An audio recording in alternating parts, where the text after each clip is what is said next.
Di dalam hadis yang lain riwayat Bukhari juga kata Nabi SAW, kullukum yadkhulul jannata illa man aba. Qalu wa man ya'ba ya Rasulullah? Qala man ata'ani dakhala jannah wa man asani faqad aba. Tiap-tiap kalian pasti masuk surga. Yang sudah beriman ini muslim masuk surga. Kecuali orang-orang yang enggan, kecuali orang yang sengaja tidak mau masuk.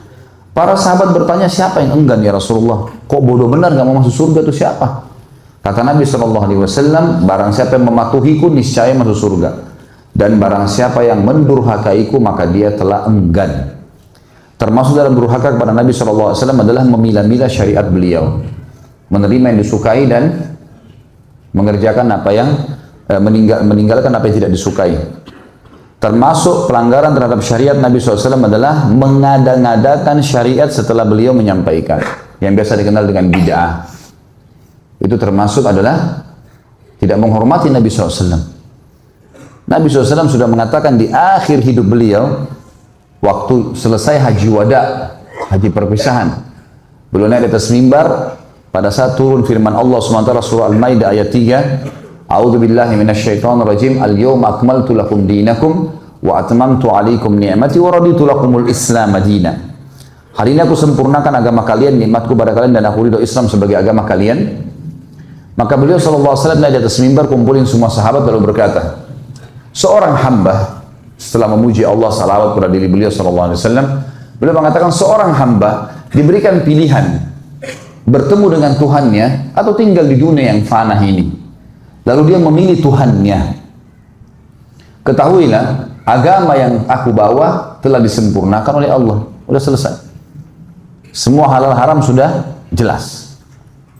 Semua sahabat itu suka duka, mereka saling salaman, berpelukan, gembira.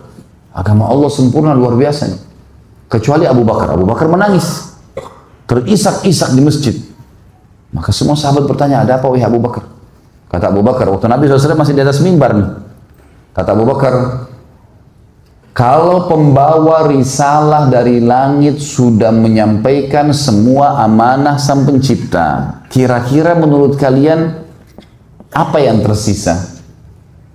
Sahabat diam.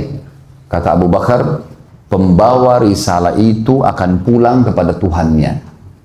Artinya Nabi SAW sudah mau meninggal. Karena itu saya menangis. Apa jawaban Nabi SAW? Benar apa yang dikatakan Abu Bakar. Benar. Maka orang semua terisak-isak menangis. Lalu kata Nabi SAW apa? Wahai sekalian manusia, jangan bersedih. Karena perjanjian kita di haudku. Di kualaku nanti di mahsyar. Yang penting kalian ikuti ajaranku, sudah aman. Akan ketemu kok. Makanya beliau mengatakan di sini, kalian semua bisa masuk surga. Kecuali yang enggan. Siapa yang enggan ya Rasulullah? Orang yang mematuhiku pasti dia patuh, masuk surga berarti. Dan orang yang mendurhakaiku, memilah-milah syariat atau membuat-buat syariat yang telah sempurna, berarti dia telah mendurhakaiku. Untuk apa teman-teman buat syariat baru? Bukankah syariat Nabi SAW sudah banyak, sunnahnya sudah banyak? Kerjakan istiqomah sampai mati. Teman-teman kita yang sedang mendakwakan sunnah, yang sekarang diberikan julukan segala macam lah, Wahabi lah, garis kelas lah, apalah segala macam. Teman-teman sekalian tahu siapa yang diberikan julukan Wahabi itu? Kalau yang pernah umroh dan haji, lihat bagaimana Masjid Haram Mekah dan Masjid Nabawi. Dirawat atau enggak? Kok enggak ada yang nyaut ini? Berarti belum ada yang pergi. Belum makan. Orang bicara Mekah, Madinah, Marwan bicara makan.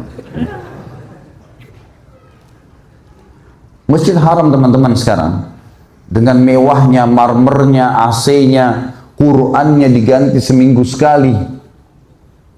Setiap seminggu sekali dikeluarin, ganti Quran baru. Percetakan Quran dibuat terbesar oleh Raja Fahd di Madinah. Masjid Nabawi dengan megahnya, lampunya, listriknya, itu sampai banyak jemaah saya bilang, Ustadz ini listriknya berapa? Berapa banyak listrik yang dipakai nih? Semua lampu mewah, sebesar masjid itu. AC-nya nggak pernah berhenti.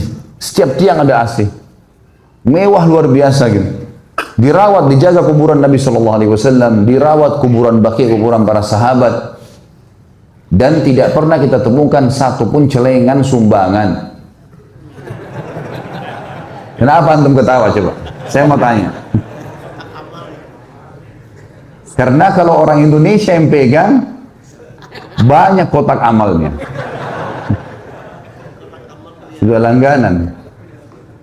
Di Masjid Haram Mekah sama Madinah nggak ada kotak amal. Antum mau datang nyumbang nggak diterima sama mereka. Sudah terima kasih, cukup. Tower jam yang besar itu dibeli tanahnya pakai uang pribadinya Raja Abdul Aziz oleh anak cucunya. Warisan mereka sepakat sebagiannya dikasih ke beli tanah. Dibangun tower jam itu, bangun hotel, mall segala. Semua hasilnya, hasil sewanya, hasil belinya dikasih ke Masjid Haram. Itu yang dibilang Wahabi itu. Yang urus semua Masjid Haram dan Masjid Nabawi, Wahabi. Sampai kadang-kadang saya tanya orang nggak bisa jawab ini. Kalau antum tuduh-tuduh Mekah dan Madinah itu Wahabi, tahu nggak itu Mekah tempat lahirnya Nabi SAW? Dan 13 tahun dakwah Nabi SAW di sana. Tahu nggak Madinah itu ada rumahnya Nabi SAW dan 10 tahun syariat disempurnakan di sana. Sudah tahu belum itu? Tahu. Baik. Masuk akal nggak dua tempat Nabi lahir dan Nabi meninggal ini dan syariat sempurna di sana Allah biarkan sembarangan orang yang memegangnya? Secara akal, nggak mungkin. Dari mana istilah Wahabi? Dari Syiah. Karena yang paling banyak membongkar kedok mereka yang mencaci maki sahabat, mengatakan Quran kurang, yang menjaga kemurnian Islam memang Mekah sama Madinah sekarang. Memang di bawah naungan kerajaan Saudi itu fakta lapangannya. Nggak bisa dipungkiri masalah itu. Tapi mereka mengklaim sembarangan, mengatakan ini Wahabi ini garis keras segala macam. Saya tanya lagi jemaah saya, waktu pergi umrah Ramadan, ada nggak bapak-bapak sini dapat lain sholatnya orang di Mekah? Nggak ada. Sama aja. Malah kita lebih khusyuk, bacaannya lebih enak. Nah ini Wahabi nih. Jemaah umroh saya ajak kalau di Masjid Nabawi dan teman-teman juga di sini kalau satu waktu umroh insya Allah. Saya doain semua dapat insya Allah. Mudah-mudahan Allah kasih umroh dan haji berulang-ulang. Ya. Saya sampai bilang sama jemaah saya, kalau terutama laki-laki, karena perempuan agak sulit, tapi laki-laki kalau lagi umroh sama saya biasanya kalau berpapasan saya sholat sama-sama karena kita punya acara bebas untuk sholat. Ada yang mau lebih dulu pergi, ada yang mau telat ke kamar mandi segala saya biarin. Tapi yang ikut sama saya setiap habis maghrib saya ajak kalau di Masjid Nabawi. Setiap hari saya pindah-pindahin. Sebentar halaqah syekh ini, sebentar halaqah syekh ini, sebentar halaqah syekh ini ajar hadis, ini ajar fikih, ini ajar macam-macam ilmu Al-Quran, ya, macam-macam syekh banyak di situ ajarannya.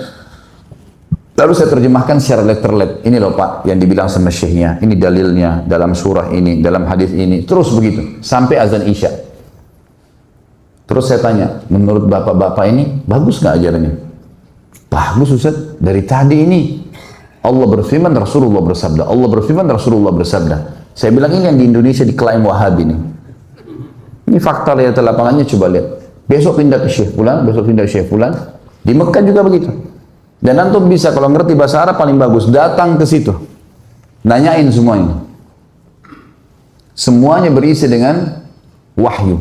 Qala Allah, qala Rasul, qala Allah, qala Rasul. Karena menjaga kemurnian agama Islam. Itu yang diklaim dengan Wahabi. Dan yang menuduh mereka siapa? Orang-orang Iran, orang Persia, yang dasarnya mempertahankan ajaran Syiah. Quran kurang lah, sahabat dikafirkan lah. Ya mana kita mau dengar nih sebenarnya? Jelas-jelas mereka tinggalnya sudah jauh dari tempatnya Nabi SAW. Ajarannya mencaci maki. Saya tahu siapa dicaci maki? Mertua Nabi, Abu Bakar sama Umar. Yang dicaci maki dianggap zina istrinya Nabi. Yang dianggap kafir iparnya Nabi, Muawiyah. Adiknya Muawiyah, Ummu Habibah menikah dengan Nabi SAW, Ummul Mukminin. Dia sebenarnya Abdullah bin Sabah tujuannya mencaci maki Nabi SAW, tidak bisa. Caci makilah orang sekitarnya. Ya. Jadi teman-teman yang saya ingin titik beratkan di sini adalah tempat Nabi SAW menyampaikan wahyu dijaga sama Allah. Dijaga sama Allah. Dan sampai sekarang turun-temurun ulama di sana mewariskan ilmu-ilmu hadis dan ilmu Al-Quran. Maka jangan mudah termakan dengan isu. Terus itu seperti virus yang berbahaya, Wahabi, supaya panas di kuping orang dan akhirnya orang nolak gitu. Ya. Termasuk kalau antum lihat di YouTube itu namanya Khalid Basalamah, Wahabi besar itu.